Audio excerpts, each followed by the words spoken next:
దేవుని రాజ్యం కోసం ఉన్నదంతా అమ్మేసి మంచి ముత్యాన్ని కొన్నాడంట అప్పుడు. ఒక దాచబడిన ధనం కోసం ఉన్నదంతా అమ్మేసి పొలాన్ని కొన్నాడంట. మరి మనం దేవుని రాజ్యం కోసం ఏం చేస్తాం? దేవుని రాజ్యం అంటే మీకు అర్థమైంది, ఏదైనా చేయడానికి నేను కూడా సిద్ధంగా.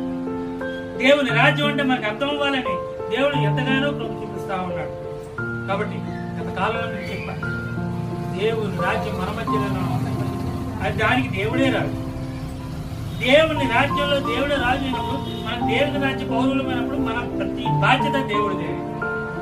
అందుకే దేవుడు అంటాడు, ఈ తల వెంట్రుకలన్నీ లెక్కింపబడి ఉన్నది. నువ్వు ప్రతి వెళ్ళే అడుగు వేసే ప్రతి అడుగు నా అరచేతిలో చెప్పుకున్నాను.